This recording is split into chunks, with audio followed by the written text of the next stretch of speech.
Welcome to Going Digital with Zoom Catalog. Our goal with Going Digital is to highlight industry leaders and their digital transformation in the promotional product industry. We hope you find this information valuable and that will help you grow your business. With that said, today we have a special guest, Charity Gibson. Charity is the National Account Coordinator with Peerless Umbrella, as well as having a few other titles in the industry. Welcome, Charity. Hey, thanks for having me. How are you? Good. Thank you for joining us. So I know I introduced you as a account manager with Peerless, but what else do you do in our industry? Oh yeah, not a whole lot else. Just I am a founding chef with Promo Kitchen, which is super cool. Mentorship and education. Just have to kind of give a shameless plug, promokitchen.org. If you haven't heard about it, check it out. And then I'm the host of the Badass Women of Promo podcast, and I own a little social media company.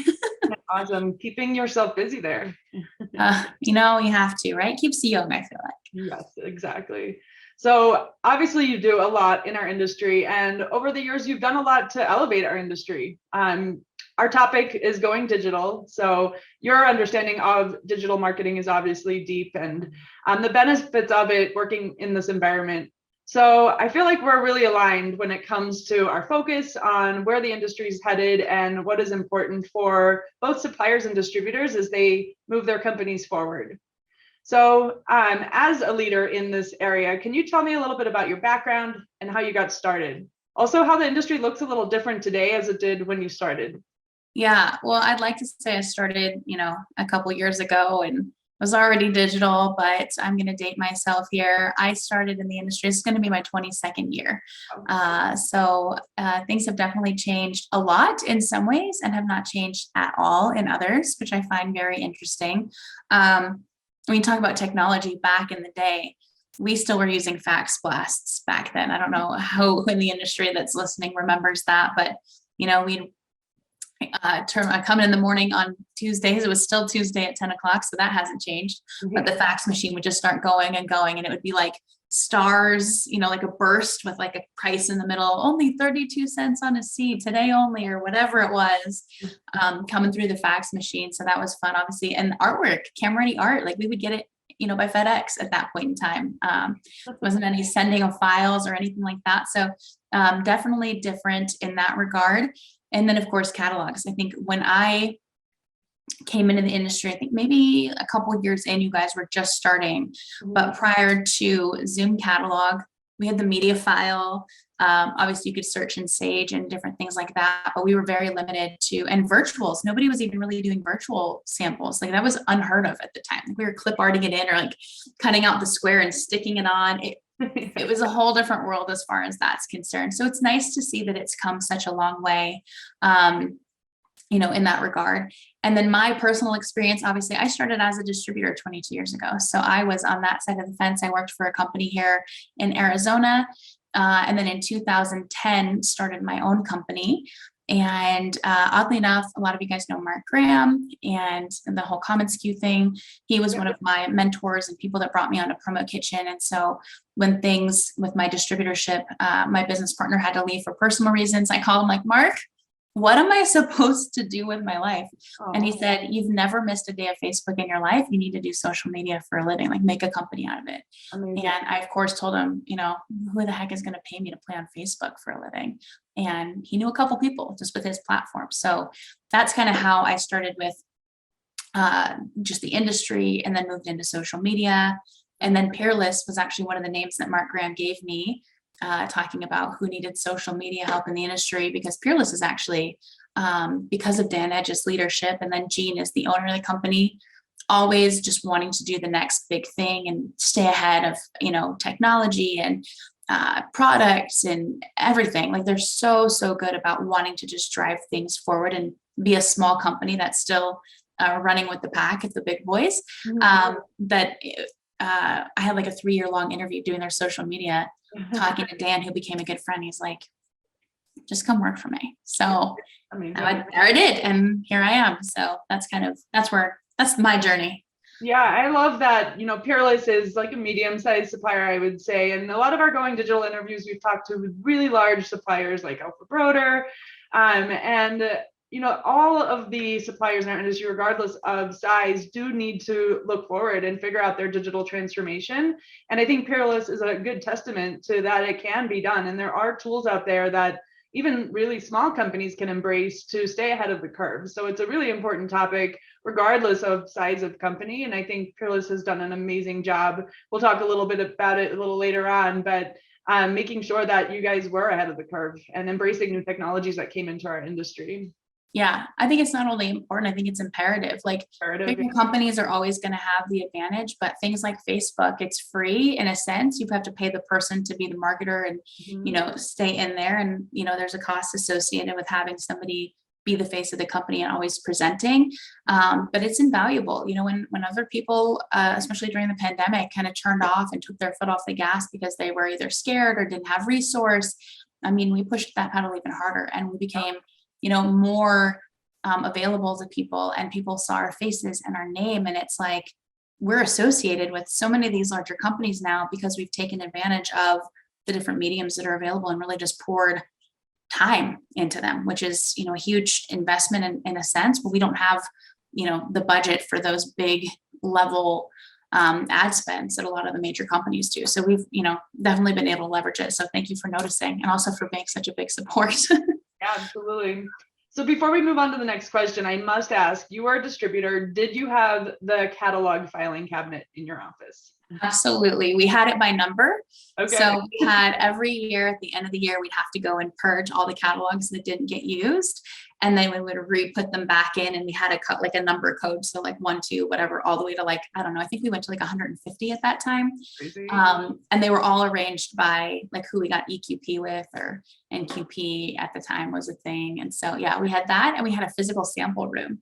So of our top 15 suppliers, we would order in a bunch of different blanks or randoms in all the different colors. And so we had bins, and an entire room of bins, and we would go pluck samples, add some candy, wrap it in tissue paper, and then mail it on out. It was so weird, so different than what we do now. So the catalog rack is a big thing.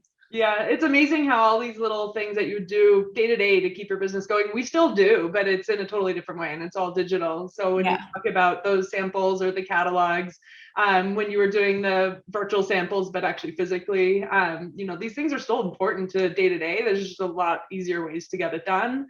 Yeah. And so it's pretty cool to see the transformation that's happened. 100%. I totally agree. So when you first joined Peerless, we kind of touched on this, but what did it look like, and what did you do to help, bring the company forward with the digital transformation? Yeah, I think so. The one thing I just love about what we do at Peerless is everybody has their own thing. And Dan is such a fantastic leader. He tells us all the time, he's like, take your sales territory and just run it as if it's your own little company. That's just it. However, manage your budget, your everything. If you think it's fair, whatever you need to do, we're going to give you the resources, and you just run your little company. I'm like, that's fantastic. And then of course, Dan is kind of the center of it all. And he tries to do everything. God love him. He's very intelligent. He's very fashion forward, obviously living on the East Coast, and his daughter is involved with fashion and is, super into all of that. So he has a good pulse on, what's happening in the retail world, and really tries to stay, I think actually it was really funny. He tells the story all the time. Back when websites were first coming out, he had won in a raffle, a silent auction, a free 1-page website. Okay. From whatever it was. And he brought it back to our owner, was like, hey, I think we should maybe make a website for Peerless. And I mean, this is back before, people didn't even know what they were. And he, I guess, whatever, sure, go ahead. And people in the company were like, why are you doing it? This is crazy. We don't need a web page. Right. And so he, was kind of always the innovator in a sense in that regard. Always, let's just try it. What's the worst that could happen kind of a thing. His favorite thing to say is it's all good. Yeah. So it's just try it. It's all good. So when I came to Peerless, the mentality and the community and the culture, that hasn't changed. If anything, it's just gotten stronger and better and more fun, more familial. But he's always been just a try it kind of guy. Yeah. So there was a little bit of a social media presence. He was out there, and he has a lot of friends in the industry. So he'd post, personal stuff here and there. And even the company page, Facebook, I mean, it wasn't like, I don't know, as strategic back then, but we would still post flyers. So there was a little bit of stuff happening.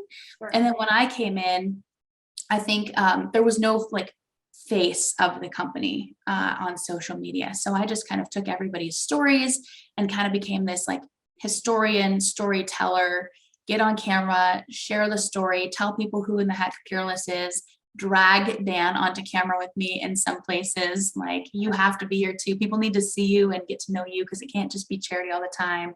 Like, our corporate culture is so rich and beautiful. Yeah. So he was super open to it. It just kind of wasn't happening in mass as it does now. And then now it's just blossomed and become such a good thing. Our creative director, you can see his work in our catalog. It's like what's in my head, and then it goes to him, and it just ends up on these pages, and it looks so beautiful. He's fantastic at that. And so it's not that much different.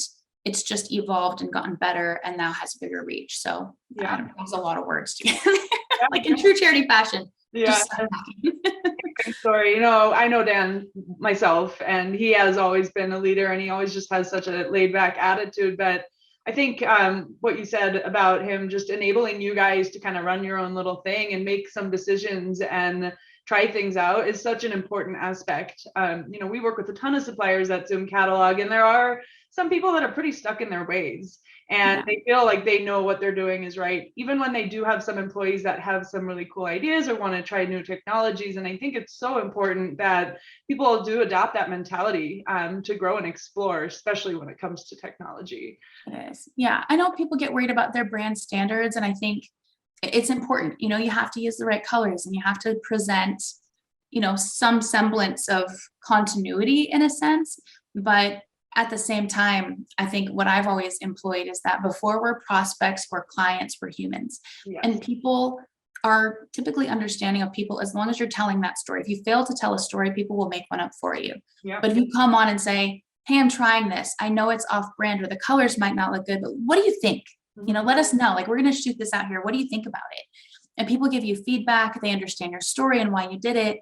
And they're so much more forgiving that the brand color wasn't quite there, or it wasn't quite what they're used to seeing as far as lifestyle images or, you know, quality. Like, people are really willing to be part of that journey if you invite them along on that journey. And like, it's, you know, so I feel like, yeah, I get brand standards and why people are so protective of it. I worked really hard when I had my distributor company to build it. And it was very scary to think of somebody coming along and just, you know, being whatever, you know, loosey-goosey about brand colors and things like that. But it's so important. And it's amazing to me what has become of the projects and the things that we've taken on because we were given that creativity. But there's a certain level of trust. Like, I don't think Dan couldn't let anybody run wild with this little child. You know, it's like, you have to have somebody that understands public relations. You know, there's some guidelines. So hopefully that makes sense. Yeah, no, it makes complete sense.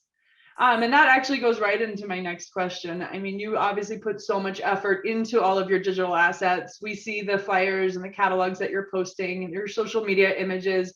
And a lot of the time I can see it. You put a big emphasis on storytelling, which is something you touched on earlier. So how did you decide on that direction? I know you've been listening, but it's obviously being well received. So tell us a little bit about that. I think just by nature, I don't know how I became such a storyteller, except my life events, and people would ask, you know, where did you come from? Or, you know, all of it, just by nature of who I am in my history, telling my story to people over and over and over again and seeing their reactions to it. I think that it just, to me, it was second nature to apply that to business, because I also know how, again, I relate to businesses too. You can see something black and white, or you can see an ad that's very clearly selling to you. Or you just relate to somebody that tells you the why behind the what. And even if you don't agree with it sometimes, I think there's so much more empathy that you get when you have a story that is told to you. So for me, it just became kind of a natural thing. Like, we need to tell our story.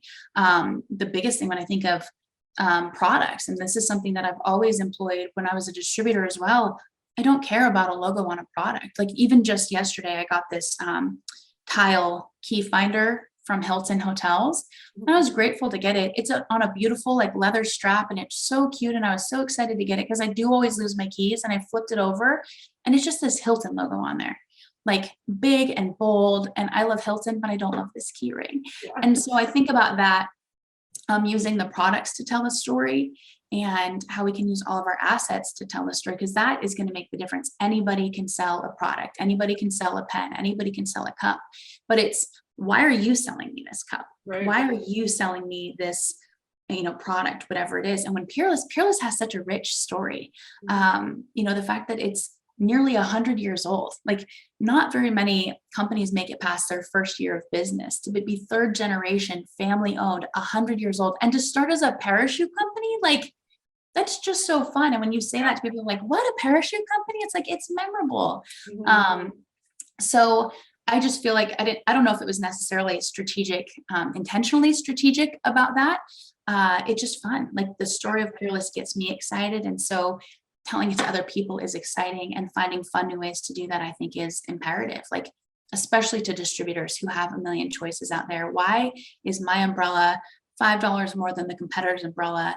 And how do I tell my client the difference between the two and why it matters? So we have to tell the story. Like it's just a product without it. Exactly. Yeah. And that's, one of the biggest values of a catalog.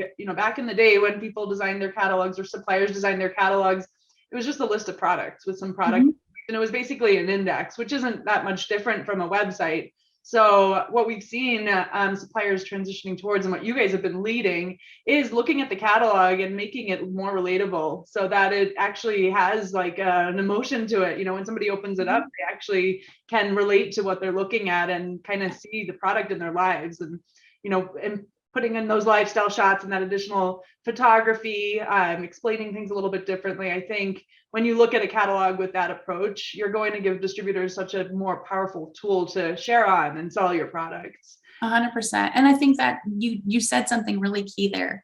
How people can relate to the products. In my mind, as a distributor, I feel like there's just, so much waste. When I go back to my distributor days, 3,000 keychains, not to diss on keychains and pens, but it's like, if there's no purpose behind that promo, you're just giving it away to give something away. And what I love about Peerless's lookbook especially is, if we cannot find a real life application for the product in that book, if we can't find a picture to put it into or a reason for it to be in somebody's lives, then why the hell are we selling it? Honestly, like from an eco-friendly standpoint, from how it's going to fit in somebody's lives, and a keepable standpoint to help build somebody's brand. If there is no purpose for having, if we can't find some way to show it being used in the catalog, we have no purpose selling it. 100%. Yeah, amazing. So I have to ask a little bit off topic, but that keychain that you got, what would you have done differently to make that more of a useful or something that somebody would want to keep? Yeah, well, so one of the big things, story of my life, of course, here we go, Charity's telling a story again. But I love to travel. It is one thing that I didn't get to do as a kid, in the traditional sense. I moved 21 times in 20 years because we were homeless and had this like vagabond lifestyle. But then as an adult, when I got into it took me until my 30s actually, to like learn how to travel and start traveling. And then after my divorce, I have this whole get lost on purpose thing. And I have a tattoo. It's like a paper airplane. And I talk about it all the time. Like, if you're sitting at home and you don't know what to do, don't get bored, get lost. Get in your car, fill up the gas tank. Instead of going right, go left. Just get on the road and take a new adventure, try out a new restaurant, whatever it is. There's so much adventure out there. And when I think of like Hilton Hotels and what they've helped me accomplish, just as a human, especially because I have diamond status that I got through a credit card points thing. Like I didn't earn the status, and I have no problem saying that. I'm like, I will points girl it up all day long. I don't know if I can be that girl. But they've given me memories, and they've given me those adventures, and my diamond status has gotten me upgrades to this like 17th floor beachfront gorgeous room. And like, you're not giving me a bed to sleep in, and you are, but what you're giving me is a place to make all those, a home base while I'm out making memories. And so anything, a paper airplane, like where will Hilton take you? Or, your next adventure awaits. Like, I know it's a small imprint area, but there's so much I still would have known it would have come from Hilton. You could put it small on the back, the little Hilton H, or just the Hilton logo on the back, but on the front, talk to me about adventures, talk to me about memories, talk to me about something. Like, I love this cup, Hot Mom. The other thing I love is these are plastic cups, and I hate that this is a thing, but I go to the nutrition club every morning and they have the little impact nutrition stickers. They started writing, "You can totally do this" on the cups. And this is so bad. I have 2 of them sitting here, but this one says "Inspire Others." And that to me, I was like, oh my gosh, it's so cute. Like the logo is like, whatever. Yeah. And now I'm sharing these plastic cups Mm-hmm. on this call with you. So I feel like Hilton is a big brand. And their marketing team, I think, should have thought forward a little bit on that. But at the same time, the unpaid marketing team that we have is their promotional products distributor. Yeah. And if the distributor didn't catch it, like, we should make this a message so that we can make it a memory, then the supplier should do it, right? Yeah. We should make this a message so it's, makes an actual memory. And that's where I come. I think Dan has seen that it's invaluable that he has a distributor focused supplier rep in his company that's like, let's not put a logo on that. Like, let's do something better. Like, let's make this merch matter and make it more memorable and message forward first. Let's expand our imprint areas so we have a bigger space to write better messaging, at a second place so they can also have a brand or a logo on there. So all of those things I think are super important. Like, I think the keychain could have been something so much more than just here's a logo that you're not going to want to carry on your actual physical key ring every day. Because otherwise I would have every single day. Now it's in the Goodwill pile. It's the same as basically what we're saying about the catalog, right? So tell a story with it, make it relatable, make it something that people enjoy experiencing. So I like it. Yeah. And you're 100% right about the catalog. We renamed them as lookbooks, obviously. And when people come to the booth, I'm like, oh, do you want a catalog? And I'm like, no, let me just show you what you're going to get in our lookbook really quick. And I'll flip through, like, can you send me a case of those? Yeah. Yes, I can. And I would love, put them out to your customers, tell your story with use our story to tell your story kind of thing. It's amazing how different it is when they see our lookbook and they open up the inside and they're like, this is so different than anything. Please, like, we need more of them. And that makes my day every time. So amazing. So I heard that you did a survey before creating your catalog. Tell us a little bit about that, what you found, and what your goal was with that survey.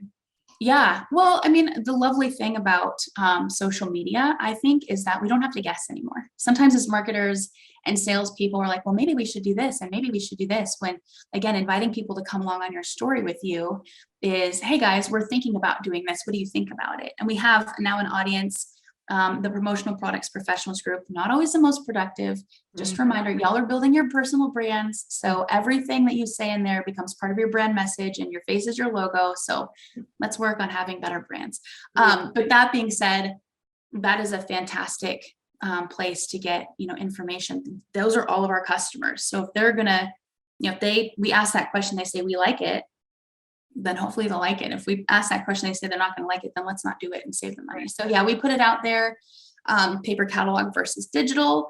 Also, what do you want to see in our catalog? So lifestyle images, what can we do more of? And overwhelmingly positive results. People, I know that we have the Zoom catalog. People still did want a paper catalog, but I think it has to do with the quality of. So they wouldn't want it if it was everybody's paper catalog. Right. Overwhelmingly, people love the concept of having the lifestyle images and no pricing. So it becomes more of an idea book. And so, yeah, everything that's in our book is kind of like, hey, I had these ideas, but are they really going to be well received? And overwhelmingly in the group, people were really happy with it. So yeah, we did. And then the second part of that is I do contract marketing for a number of companies throughout the industry. And one company actually did their catalogs. We did 6 mini catalogs. And that was probably my favorite because they have a bigger email database than us. I love Peerless, so I'm not, Dan, if you're listening, I'm not going anywhere. But this other company has a ton of different categories. And so the survey that we sent out by email to them or for them was what are, if you had to rank 1 through 5, the top 5 categories you'd love to see a catalog for. And we listed like everything. So it was, health and wellness, drinkware, totes, we listed out every category they had. So what are the top 5 you'd like to see catalogs made for? Do you want print or digital? And we had a couple other questions on there as well. So people filled out this little 4-question survey. We knew already, like right up front, we had hundreds of email responses. We had 1,100 catalog requests before the catalogs came in. So we knew, adjusted the ordering, and we knew that the top 5 categories were going to be health and wellness, drinkware, bags, cannabis and marijuana, and packaging. So out of everything, it gave us a way to just laser focus, and then we could come to you.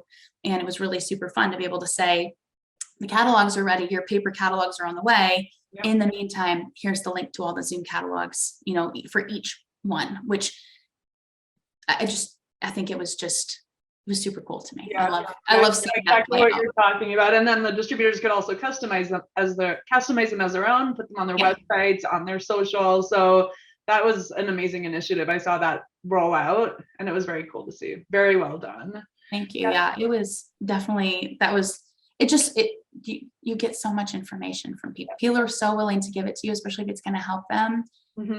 I just was delighted with the way that turned out. So yeah, and with the whole topic of going digital, a lot of suppliers are transitioning from print to digital, or finding the right mix for them, because we are not totally anti-print. There's a time and a place, but we are anti creating a boring catalog and printing endless amounts and sending boxes of them out. It needs to be a little bit more strategic and thought out.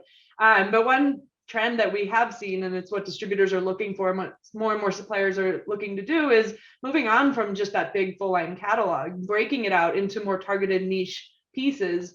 Your total views might be a little bit less on it, but your audience is so much more relevant. So those tools for distributors are amazing. Sending a drinkware catalog as opposed to a catalog that covers everything to somebody looking for drinkware is very useful. So we're seeing a lot more of that, and that particular project was super well done. So thank you. Yeah, no, I 100% agree. I think, it's nice to have full lines and have a ton of availability, but I know my clients as a distributor, go backwards. I knew my clients, what they want, what they didn't want, what would be helpful to them.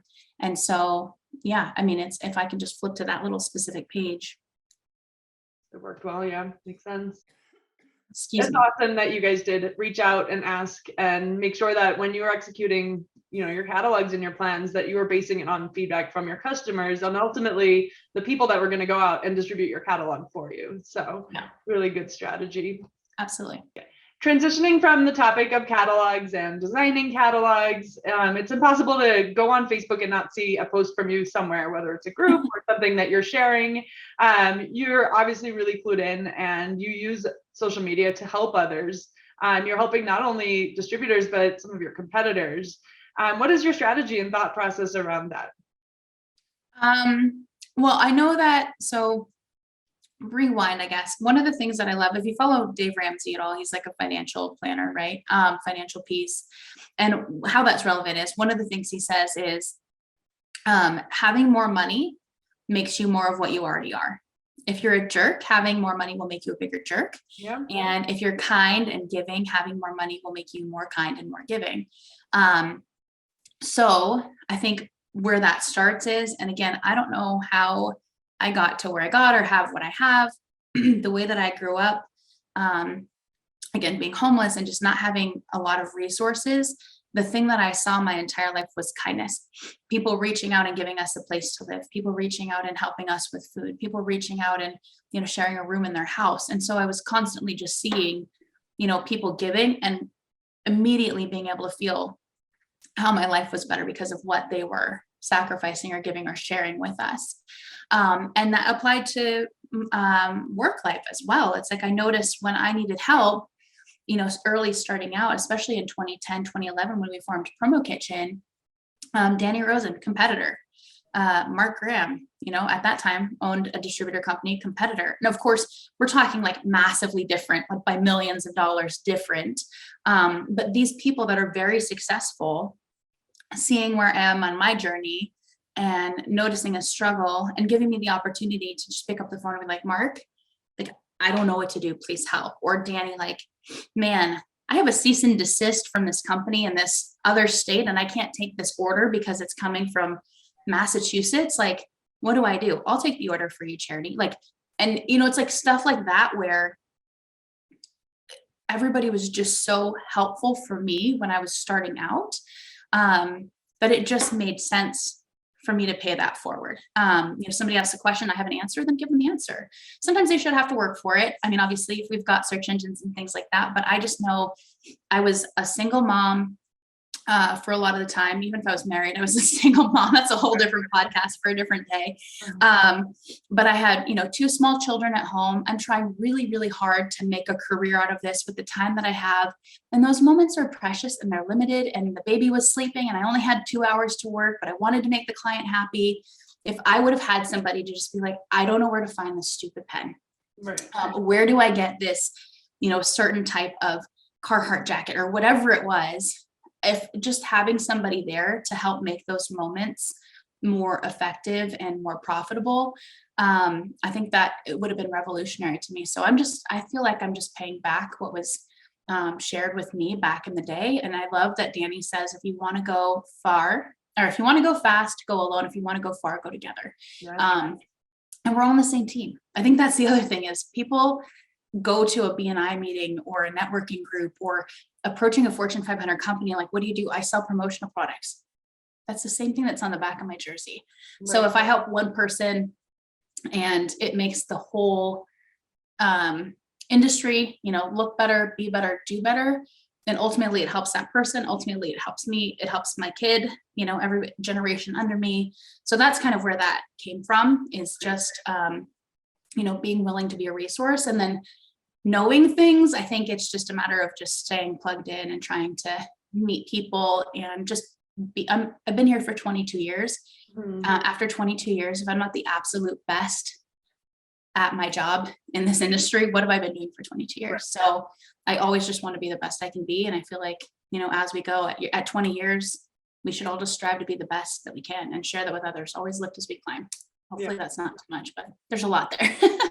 No, that's amazing. And I mean, there are so many challenges that both suppliers and distributors face day to day, and you are clearly helping a lot of people and mentoring. So it's definitely not unnoticed.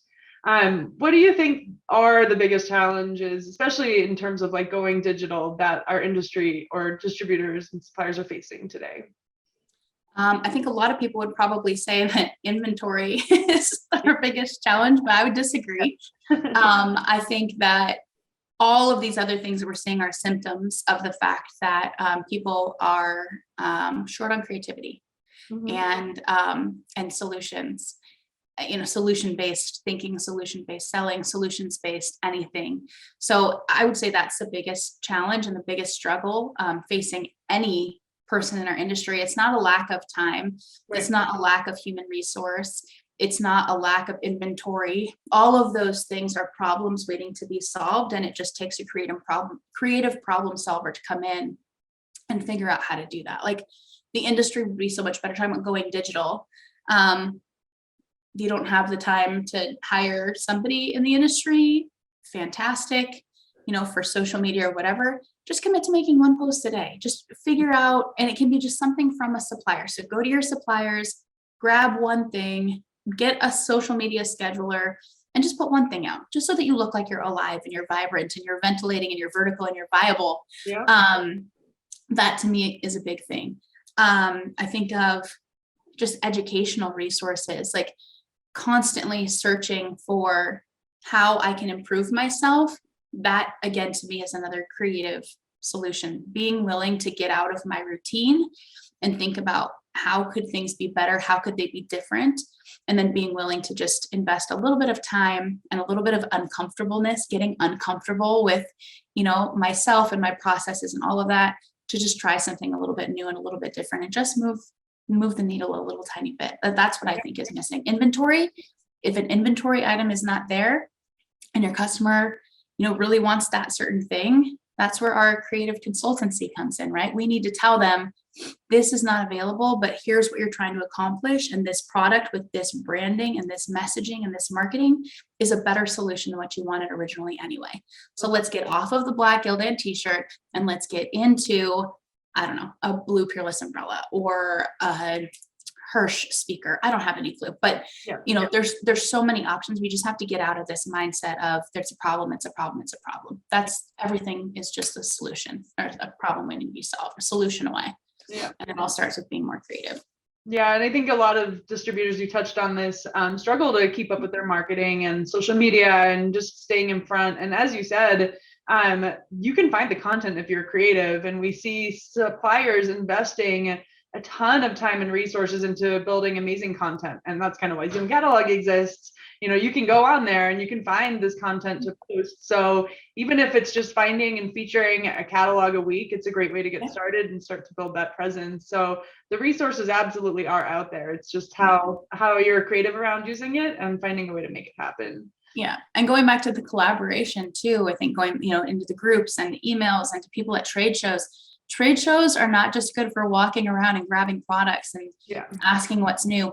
Trade shows are perfect for getting to know Bryony, getting to know JGR, getting to know Charity Gibson, so that when you do have a question or a problem, even if you don't think you're looking for an answer, like, I just want to bounce this off of you, you can come to one of us and it's like, oh my gosh, have you thought of this? Or, have you thought of that? Or try this person, or I saw that at a trade show, or I have a solution for you. Like, a Zoom catalog or a Zoom canvas, which I know we're going to be talking about. Those are the types of things when you go and you make those connections and you start collaborating in the group, other than just asking, where can I find this product? Start a conversation, ask a question, make a friend. That's what is going to really, really change, I think, the game in a lot of ways for a lot of people, is just, again, embracing the industry as a livelihood, as a community, as a way to collaborate with others as well. Absolutely. I would be remiss to not bring up the fact that Peerless just recently came on board with Zoom Studio Smart Layouts. You said Zoom Canvas, we have kind of renamed. So Zoom Studio Smart Layouts, as well as Zoom Studio. So I'd love to chat about that a little bit, what your motivation was and how it's going in general. Yeah, well, so I don't know how much of this I shared with you, but obviously coming from the distributor side, we had search engine tools. Mm-hmm. And so when a customer came to us and asked for a quote or a presentation or an idea, I would go either to a pre-made golf template that I had done in Sage or ESP, or I would go into Sage ESP, search for what I want, add to presentation, and voila, I have the picture, I have the product information, I have everything I need. Well, guess what? Now I'm on the supplier side. Guess what suppliers don't have access to? Search engines. Right. So we have all of our products and all of our information in these product databases. And when somebody comes to us for a quote, we have to open up an email, go to our website, take a link, paste it in, attach a couple of pictures if we want. And so it's like, hey, Charity, I need 5 umbrellas. What are your top 5 or top 5 products for golf? Mm-hmm. Like, hi, Bryony. Here's top 5. Number 1, this umbrella. Number 2, and you have to click on 5 different links and open 5 different pictures. Or I have to open up Word, or there's just I can't believe, like, in 22 years I've been here on this side of the thing, and I have always had access to that. So in the last 5 years, I'm like, how do we make a quote? Put it in an email or open up a Word document. I'm like, what are we doing? We are like starting back in time. It's so ridiculous. And so distributors don't realize the supplier side of things. We're hurting over here for technology. We don't have CRMs with integrated ERPs. If you're using NetSuite or something like that, you have to do all of these crazy adaptations to make it work for promo. Like, there's just nothing good for us on this side. Everything has to be custom built. That takes money. If you're a small to mid-sized supplier, it's like, well, great. Am I going to put money into keeping my machines running, or am I going to put money into technology? It's like, I've got to keep my machines running because that's what's paying the bills. And so fortunately at Peerless, we have a strong technology presence, and we do have some things that we've been able to put together, but we still lack, there's no integrated, it's a little old school in that way, and it's good that way for us. It works for Peerless. It wouldn't work for everybody, but it does work for us, and we've got a good system and processes. But you, my dear, are my best friend. Savior. You guys approached us and said, can we meet with you and show you this new thing that we've got? And immediately I was like, yes, we absolutely, yes, because I am so tired of putting all these links. I wouldn't open all of those links. If I was my distributor customer and Charity sent me an email with 5 links and 5 pictures, I'd be like, screw you. Yeah. I'm not gonna do it. I don't have enough time, right? So yes, what you guys did, for all of you watching, ask for a demo. It is the coolest thing ever, because all of my product data that we've already uploaded, that was just sitting there waiting, is now behind this little screen, almost like Canva. So I open up a book or open up a flyer, and it's like add product, and I pick which one I want, or I can search for golf, whatever it is, drop it right in, select what information I want to show, and hit publish. And voila, I have this like one link I can put in an email or save it as a PDF. I showed someone the other day, they were on a phone call with me, and they're like, Charity, I'm looking for a couple of items for golf. We have a golf tournament coming up. And I was like, okay, what colors are you looking for? So as he's talking, I'm on Zoom Canva, which is now Zoom Studio. And I added those in. I said, okay, I'm sending you an email right now with a couple of options for you. We were on the phone. He sent over, he's like, this is amazing. I'm like, that is like the perfect testimonial. That is why we built the tool. So I love to hear like a real life case. You know, we are just now rolling it out. So there's only a few suppliers using it, but that is the exact use, one of the exact use cases that just makes it so powerful. And, you know, you are one of the people that, you know, helped us recognize this problem. We've been working with suppliers for so long, and everybody struggles to put their marketing and sales content together. So, you know, for years we focused on distribution, making sure we got the catalogs in front of the right people and making it easy to share. But, you know, even like COVID kind of propelled us into looking at this even more. Is like, well, how are they creating it? And now distributors want more of this content. And not only that, they want it personalized. They want to choose the products that are relevant to them. So putting together this tool where you can really quickly and easily build out those lookbooks or presentations, storyboards, is exactly our goal. And it's amazing that, you know, you're immediately seeing the value of that and getting the benefits of it. Yeah, he had a quote from me before we were even off the phone, like enough time where he got it, we were still on the phone and could be like, wow, we were like still there. And as somebody that, I am a marketer, I am not an admin person. We don't want Charity doing admin. And the worst part of my job when I was a distributor, and it's the worst part of my job now being in sales, I get everybody super excited about everything. I'm like, oh my gosh, you're gonna love this product. I'm like, great, can you give me a quote? I'm like, yeah, I'll get right on that. And then I'm like, man. Kathy, can you please do this quote for me? Like, I have to send it to my inside person. And it just made it so much more fun and easy. And now it frees up my inside salesperson to do the stuff that actually matters. And I can send the 3 and 5 and what I made a whole book. It was like a 2-page book of golf and his right colors and everything. So it was, I will sing it from the rooftops. This is not a paid advertisement, people and gentlemen, ladies and gentlemen. I don't even want to tell other suppliers about it. I'm like, it's my secret. And then the other thing too, I think we talked about it, and I was like, my mind was like the whole meeting, I'm just like going and going, because as a distributor, one of my favorite things to do was create canned presentations, right? I knew that I was selling in healthcare, and so I had health fairs, I had JACO survey, I had foundation events, volunteer appreciation, and golf tournaments. And so I knew that I was selling to those things all the time. And so somebody would call and I'd make a new quote. Somebody would call and I'd make a new quote. Finally, I wised up like a year in, and I was like, somebody would call and I would open up my golf presentation and just drop their virtuals in. So I did the same thing with Zoom Studio is for Peerless, actually, just as a company, we have a golf presentation now. So if somebody says, I need something for golf, Peerless can open up the presentation I created. Amazing. And it's done. Like, or like take a few little tweaks, maybe drop in the distributor's information. And we have analytics. It's just, please don't tell anybody else about it. She says on a podcast. So, you know, you mentioned like how you would get excited to put the piece out and then you would send it out, and then you just didn't want to have to deal with creating the quote or whatever. And, you know, we also see this with Zoom Studio and sales reps. They don't want to put a presentation together, because what that usually requires is getting all the links, copying and pasting, saving images, you know, or putting together this boring email of links. But, you know, Zoom Studio also helps with that, because we've worked really hard to make the interface so intuitive and easy that it doesn't require design knowledge or much time to, you know, click and drop in the products you need. So now, reps can also create and get the pieces they need really quickly and easily to present items for a distributor. So Almost too easy. yeah, it's exciting. And part of building out this tool, similar to what you explained with your catalog, is that we built it with feedback from our users, which are suppliers and distributors.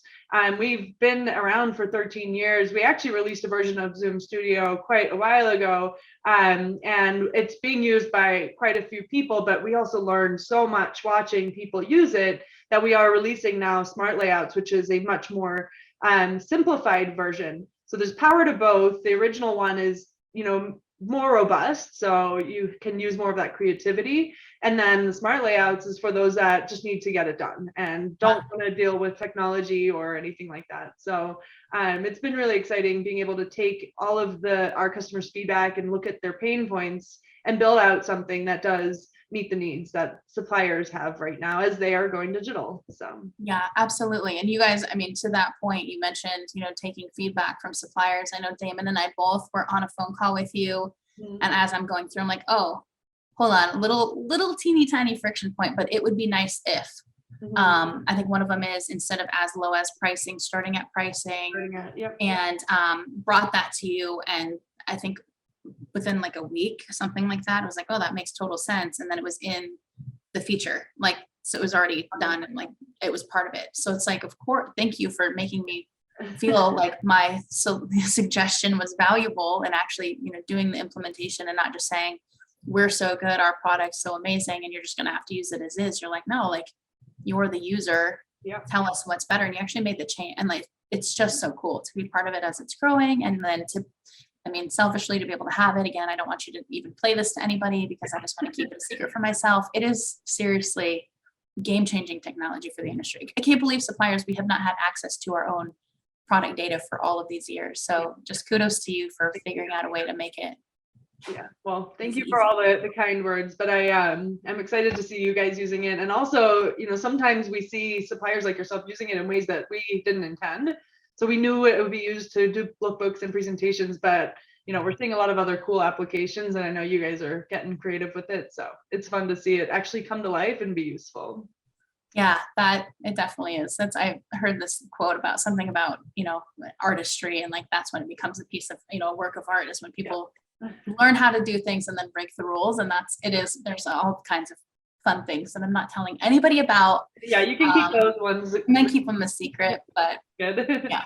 Awesome. All right, well, let's wrap this up with the final question, kind of just going back to our topic of going digital and the industry. What would be your one biggest piece of advice for suppliers and distributors who are looking at digital transformation? That's a very big question. I think I would say start somewhere. Just start. Take the thing that you are the best at and find some piece of technology, whether that's social media, whether that's Zoom catalog, whatever it is, figure out where that skill that you have can be best exhibited, because that multiplication factor that I mentioned earlier, social media for me was my more money, right? Not it's making me more money. I mean, I guess byproduct, but the biggest thing is, if you're kind, you're going to be more kind when you have more money. For me, it's if you're kind, you're going to be more kind when you have social media multiplying your message. And I think that that's what the digital media can do, is whatever you're good at, figure out what technologies are available for you to multiply what you do very well. And so that'll make it, faster, quicker. You'll make more money, more effectively, more efficiently. And if not to say start with Zoom, but I think this is literally the number one place where you can put all of your content. What you guys already have, the people coming, we have it. We have a bookshelf on our website with some catalogs that we have that, they're seasonal. We didn't know how successful they were going to be, so we just kept them hosted on our website. Well, the number of views isn't anywhere near the traction that it gets when we put them up on Zoom, because you already have people coming to your website. You already have that readership, that dedicated, base. You sending out emails on our behalf. So you find those places where your message can be multiplied, where you're not the one having to do the work. And that for us, definitely has been Zoom. We have beautiful resources, but if nobody sees any of it, there's no purpose for us even doing it. So you guys have been a huge multiplier for us. I'd say start there. That's a good starting point. We like it. But Yep. great advice, start somewhere is true. And people do get nervous, especially when it comes to technology, but that's where our world is headed. And so it's important to do your best to stay ahead of the curve as you can. So Yeah. And what I like about you guys too, and then obviously I'll quit talking, but you have to house everything somewhere and then everything can be shared from there. So like kind of a home base for all of your content. So your catalogs, your flyers, and in some sense, that social media content, as far as lifestyle images and stuff like that, depending on what kind of flyers you're putting up, they can all be housed there. And then everything else that you do digitally can stem from that, whether it's an email blast or a social media post or whatever it is, just get everything in a hub in one place. That everything can be stored like what you guys do, and then just build and grow and share from there. Yeah, awesome advice. All right. Any final words or anything else you'd like to add before we wrap up? No, just keep being awesome, and it's been fun to watch you guys grow. I think I hate to say, like, we're obviously getting older, but it's been so fun. You mentioned 13 years, like we've grown up in this industry together. So we were babies back in the we're day. babies. Yeah. So I would just say, I just want to say I'm proud of you. I love your whole family, your mom, your sister, the fact that you share your socials, your stories on social media too. We all know your nephew. Like, it's just, Thank you. it's fun. This is a family, and you guys really are in it to like not only share your story, but to help others succeed too and build a company together. And it's just been fun to watch you grow. So keep on going, keep on shining. It's fun to watch. Same to you. We've watched you grow as well, from Green Banana to Peerless and Tech Weld. So really awesome. Yeah, no, it's fun. Thank you for your time, Charity. We loved catching up, and you gave us some really valuable information. So we're excited to get it out. And for those listening and watching, check out Peerless's website for their Zoom studio and amazing assets that they're putting together. So thank you so much. Appreciate it. You guys get out there, start selling. All right. Thanks, Charity. Bye-bye. Thank you.